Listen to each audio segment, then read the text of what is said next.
Hello दोस्तों, फिर से आप सभी का एक नए वीडियो में स्वागत है। तो आज हम न्यूमोनिया के बारे में बात करने वाले हैं। खास करके ये बच्चों में ज़्यादा होता है और बूढ़ों में ज़्यादा होता है, जिनकी इम्यूनिटी कमज़ोर होती है उनको, और ठंड के मौसम में ज़्यादा होने के चांसेस रहते हैं। तो इस वीडियो में हम जानेंगे न्यूमोनिया क्या है, न्यूमोनिया में क्या क्या लक्षण दिखाई देते हैं, क्या क्या टेस्ट करवाते हैं और क्या इलाज दिया जाता है। ये सारी बातें इस वीडियो में जानेंगे दोस्तों, तो वीडियो को लास्ट तक देखना। सबसे पहले जानते हैं व्हाट इज़ न्यूमोनिया। न्यूमोनिया क्या है? तो न्यूमोनिया एक तरह का इन्फेक्शन है जो कि इधर वायरस से हो सकता है, बैक्टीरिया से हो सकता है, फंगाई से भी हो सकता है। वायरल, बैक्टीरियल या तो फिर फंगस से ये इन्फेक्शन हो सकता है। कहाँ होता है?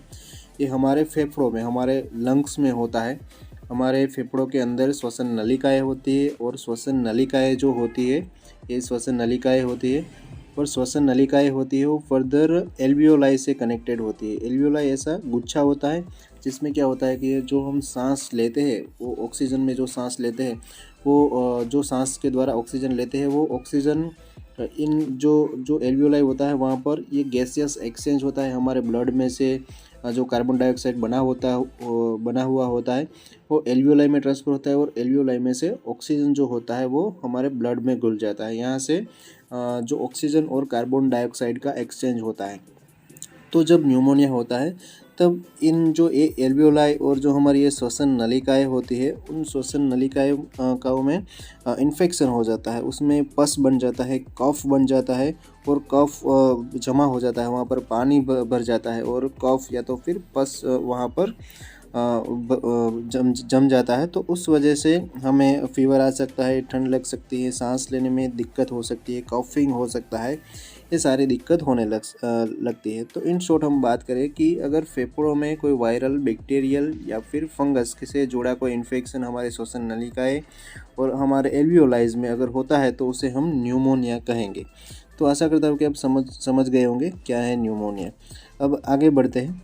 तो अब बात करते हैं कि ऐसे कौन से पैथोजन से, वायरस और बैक्टीरिया से, फंगाई है जिनकी वजह से न्यूमोनिया होता है। तो उसमें सबसे पहले वायरल इन्फेक्शन की बात करें तो इसमें इन्फ्लुएंजा वायरस हो गया, बैक्टीरियोफेज हो गया और एडेनो वायरस हो गया। तो इन वायरसेस से ये हो सकता है, न्यूमोनिया हो सकता है। बैक्टीरियल इन्फेक्शन की बात करें कि बैक्टीरियल इन्फेक्शन में क्या कौन से मेन कॉमनली आते हैं, तो स्टेफाइलोकोकस, स्ट्रेप्टोकोकस बैक्टीरिया हो गया, साल्मोनेला टाइफी बैक्टीरिया हो गया, विब्रियो कोलेरी हो गया, तो हेलिकोबैक्टर पाइलोरी हो गया। तो ये सारे जो बैक्टीरियाज है वो कॉमन है न्यूमोनिया कोज करने के लिए, और कुछ फंगाई होती है जिनकी वजह से न्यूमोनिया डेवलप हो सकता है।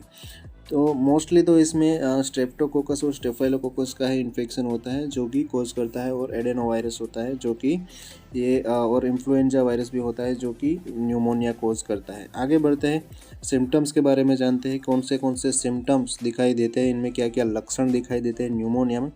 तो न्यूमोनिया में कॉफिंग होना, खांसी आना, बहुत ज़्यादा फीवर होना, चेस्ट पेन, छाती में दर्द होना, बहुत ज़्यादा पसीना आना और ठंड लगना, इसके साथ में फटीग यानी कि बहुत ज़्यादा वीकनेस, थकान महसूस होना, शॉर्टनेस ऑफ ब्रीथ यानी कि बहुत ज़्यादा सांस लेने में दिक्कत होना, उल्टी जैसा होना, डायरिया होना, पेट दर्द भी हो सकता है और सिर दर्द भी हो सकता है। तो ये कुछ इसके लक्षण हैं जो कि न्यूमोनिया में दिखाई देते हैं। अब बात करते हैं रिस्क फैक्टर के बारे में कि किन किन लोगों को ये होने का ज़्यादा खतरा है न्यूमोनिया। तो जिनकी उम्र 65 ईयर्स से अबव है उनको ये हो सकता है, और 5 साल के कम बच्चों को ये ज़्यादा रिस्क होता है। जो लोग स्मोकिंग करते हैं उन लोगों को ये हो सकता है। क्रोनिक लंग डिजीज़ वाले जो मरीज़ होते हैं उनको न्यूमोनिया बार बार होने का ज़्यादा खतरा रहता है। और जिनकी इम्यूनिटी वीक होती है, वीक इम्यूनिटी वाले जो लोग होते हैं उनको भी न्यूमोनिया होने का ज़्यादा खतरा रहता है। अब आगे बढ़ते हैं। अब न्यूमोनिया में यहाँ पर सिम्टम्स लिखा हुआ है, सिम्टम्स नहीं, यहाँ पर इन्वेस्टिगेशंस लिखा होना चाहिए। खैर हम आगे बढ़ते हैं। कौन से टेस्ट करवाए जाते हैं न्यूमोनिया डायग्नोस करने के लिए। तो सबसे पहले तो चेस्ट एक्सरे करवाया जाता है।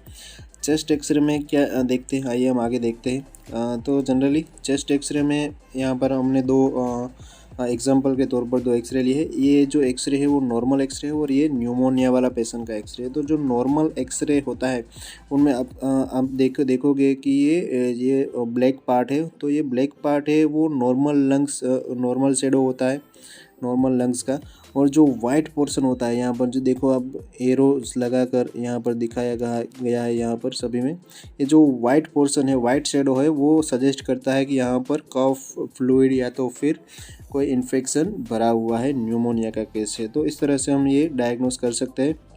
अब फिर से और क्या क्या कौन से CBC करवाया जाता है, कंप्लीट ब्लड काउंट, इनमें जो इन्फेक्शन कितना है, WBC काउंट वगैरह देखे जाएंगे। CRP देखेंगे, CRP सी रिएक्टिव प्रोटीन, जिसमें अगर सी रिएक्टिव प्रोटीन 1 से ज़्यादा बढ़ा हुआ है तो इसका मतलब है कि कोई इन्फ्लामेशन है।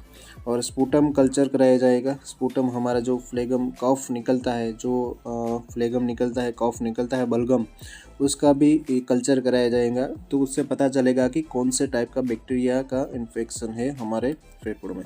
और SpO2 का लेवल चेक किया जाएगा। ऑक्सीजन का लेवल जो SpO2 मॉनिटरिंग मशीन होता है वो लगा के देखा जाएगा कि ऑक्सीजन लेवल कितना है। जनरली 95 से अप रहता है और एक नॉर्मल इंसान 98 99 जितना ही रहता है, उतना परसेंट ही SpO2 का लेवल रहता है। लेकिन जो न्यूमोनिया वाले केस होते हैं उनमें सांस में ऑक्सीजन पूरी तरह से हमारे शरीर को मिल नहीं पाता, तो उस वजह से उनका ऑक्सीजन लेवल है, SpO2 लेवल है, वो कम हो सकता है। वो 95 से कम या तो फिर 90 से भी कम कुछ केसेस में हो सकता है। तो अब बात करते हैं न्यूमोनिया की ट्रीटमेंट के बारे में कि न्यूमोनिया में क्या क्या ट्रीटमेंट दी जाती है। सबसे पहले एंटीबायोटिक ट्रीटमेंट की बात करते हैं। कौन सी एंटीबायोटिक दी जाती है। तो एंटीबायोटिक्स कई तरह की आती है। सबसे पहले बात करते हैं टेबलेट फॉर्म में एजिथ्रोमाइसिन 500 मिलीग्राम की टेबलेट आती है। मार्केट में आपको एजिथ्राल के नाम से मिल जाएगी, और भी हो सकती है, कई सारे ब्रांड्स है इसके। जनरली OD डोज में दिया जाता है। और ये अगर नहीं चलाई जाती तो सेफाड्रोक्सिल ओडोक्सिल टेबलेट आती है। सेफाड्रोक्सिल कंटेंट रहता है 500 मिलीग्राम की। ये सुबह शाम BD में चलाई जाती है। और अगर सिर्फ टेबलेट फॉर्म से रिकवरी नहीं मिल रही है तो फिर इंजेक्टेबल्स भी डॉक्टर्स दे सकते हैं। इनमें सेफ्ट्राइक्सोन इंजेक्शन दे सकते हैं।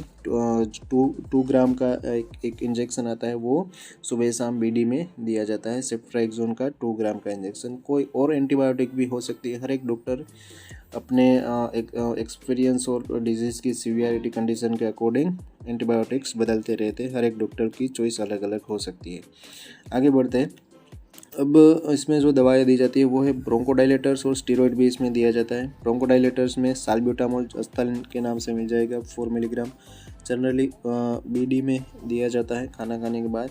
दूसरा एक आता है डेरिफाइलिन रिटार्ड 150 मिलीग्राम का टेबलेट आता है, जिसमें इटियोफाइलिन और थियोफाइलिन कंटेंट रहता है। ये दोनों जो साल्ब्यूटामोल और डेरिफाइलिन, ये दोनों कंटेंट है, ये ब्रोंकोडाइलेटर से हमारी जो ब्रोंक्यूल्स होते हैं, श्वसन नलिकाएं होती हैं, उनको ये डायलेट करता है। फिर न्यूमोनिया में क्या होता है कि वो सिकुड़ गई होती है, साथ ही में उसमें बलगम बन गया होता है, तो ये बलगम को पतला करती है। और हमारी जो नलियाँ होती है वो सिकुड़ गई होती है, उनको ये रिलैक्स करता है। हमारी जो श्वसन नलिका होती है, उनके जो मसल्स होते हैं उनको भी रिलैक्स करता है। और हमारी जो ब्रोंक्यूल्स होते हैं उनको डायलेट करता है, जिससे कि हम सही से इजीली सांस ले पाए और कफ को बाहर निकाल पाए। और इसमें स्टेरॉयड भी दिया जाता है। स्टेरॉयड में वाइसोलोन, प्रेडनिसोलोन आता है। वाइसोलोन 10 मिलीग्राम जनरली OD में या तो फिर सुबह शाम दिया जाता है, और बाद में वो टेपर करके बंद कर दिया जाता है। जो डेरिफाइलिन टेबलेट है 150 मिलीग्राम जनरली OD डोज में या तो फिर BD डोज में दिया जाता है खाना खाने के बाद। अब आगे बात करते हैं। तो सिम्टोमेटिक ट्रीटमेंट और भी चलती है। जैसा कि फीवर आता है तो आपको पैरासीटामोल 650 मिलीग्राम की टेबलेट अगर फीवर आता है तभी आप ले सकते हो। अदरवाइज़ एसिक्लोफेनाक, इसमें सिर दर्द वगैरह रहता है, बदन दर्द रहता है, इन्फ्लामेशन है, उनको भी कम करता है। ये एसिक्लोफेनाक सेरेटोपेप्टिडेज और पैरासीटामोल वाला टेबलेट है। 0 डोल SP जनरली ये BD डोज में दिया जाता है खाना खाने के बाद। और ये सारी दवाइयाँ चलती है, तो उसकी वजह से एसिडिटी, गैस वगैरह बन सकता है। तो एंटासिड दवाई भी दी जाती है, जिसमें राबेकाइन DSR, जिसमें राबेप्राजोल और डोम्पेडोन कंटेंट रहता है। और जनरली ये OD में दिया जाता है खाना खाने से पहले। कोई और एंटासिड दवाई भी हो सकती है, हर एक डॉक्टर की चॉइस अलग अलग होती है। हम इन जनरल इसमें ये बात कर रहे हैं। और सप्लीमेंट के तौर पर इम्यूनिटी को स्ट्रॉन्ग रखने के लिए लिम्सी टेबलेट, विटामिन C की च्यूएबल टेबलेट आती है 500 मिलीग्राम की, OD डोज में दिया जाता है। या तो फिर मल्टीविटामिन मल्टी मिनरल जो कैप्सूल आती है, न्यूरोकाइन गोल्ड, इसकी कैप्सूल भी आपको ओडी डोज में दी जाती है। इसके अलावा और ट्रीटमेंट भी हो सकती है, जैसे कि इंजेक्टेबल फॉर्म में ब्रोंकोडायलेटर्स और स्टीरॉयड कभी कभी दिए जाते हैं। नेब्यूलाइज़र भी दिया जाता है, जो नेब्यूलाइज पेशेंट को करते हैं। ब्रोंकोडायलेटर्स और स्टीरॉयड दवाइयाँ उसमें रहती है।